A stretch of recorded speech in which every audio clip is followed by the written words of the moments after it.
بسم اللہ الرحمن الرحیم۔ السلام علیکم دوستو، welcome to my YouTube channel. آج کی ویڈیو میں ہم کمپیوٹر کے ریلیٹڈ کچھ اہم معلومات بتائیں گے، لائک کمپیوٹر کا ہسٹری، کمپیوٹر کا تعارف، کمپیوٹر کا کام وغیرہ وغیرہ۔ تو چلیے شروع کرتے ہیں، لیکن اگر آپ نے اب تک میرے چینل کو سبسکرائب نہیں کیا تو پلیز سبسکرائب کر دیں اور بیل آئیکن کو دبا دیجیے تاکہ ہمارے ہر نئی آنے والی ویڈیو آپ تک سب سے پہلے پہنچ سکے۔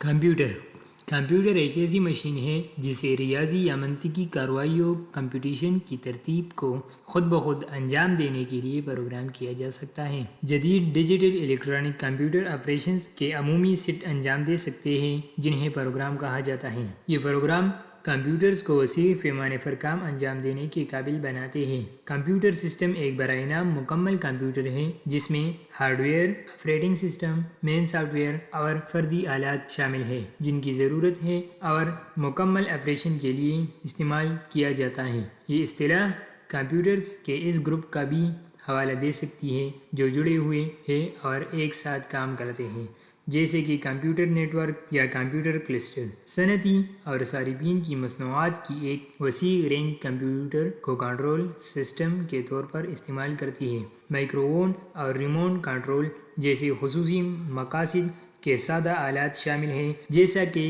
فیکٹری ڈیوائس جیسے صنعتی روبوٹس اور کمپیوٹر کی مدد سے ڈیزائن کے ساتھ ساتھ پرسنل کمپیوٹرز اور موبائل آلات جیسے اسمارٹ فونز جیسے عام مقصد کے آلات شامل ہیں۔ کمپیوٹرز انٹرنیٹ کو طاقت دیتے ہیں جو اربوں دوسری کمپیوٹرز اور صارفین کو جوڑتا ہے۔ ابتدائی کمپیوٹر صرف حساب کتاب کے لیے استعمال کیے جاتے تھے۔ اباکس جیسے سادہ دستی آلات نے قدیم زمانے سے ہی لوگوں کو حساب کتاب کرنے میں مدد فراہم کی ہے۔ صنعتی انقلاب کے اوائل میں کچھ میکینیکل آلات لمبے تھکا دینے والے کاموں کو خود کار بنانے کے لیے بنائے گئے تھے، جیسے گرگوں کے لیے رہنمائی کے نمونے۔ 20ویں صدی کے اوائل میں مزید جدید ترین برقی مشینوں نے خصوصی اینالاگ کیلکولیشن کیے۔ پہلی ڈیجیٹل الیکٹرانک کیلکولیشن مشین دوسری جنگ عظیم کے دوران تیار کی گئی۔ 1940 کی دہائی کے آخر میں پہلے سیمی کنڈکٹر ٹرانزسٹروں کے بعد 1950 کی دہائی کے آخر میں سلیکون پر مبنی موسفیٹ ٹرانزسٹر کا آغاز ہوا، جس کے نتیجے میں 1970 کی دہائی میں مائکرو پروسیسر اور مائکرو کمپیوٹر انقلاب آیا۔ کمپیوٹر کی رفتار، طاقت اور استعداد میں تب سے ڈرامائی طور پر اضافہ ہو رہا ہے۔ ٹرانزسٹر کی تعداد میں تیز رفتاری سے اضافہ ہو رہا ہے، جیسے کہ مور کے قانون کی طرف سے پیش گوئی کی گئی ہے، جس کے نتیجے میں 20ویں صدی کے اواخر سے 21ویں صدی کے اوائل تک ڈیجیٹل انقلاب آیا۔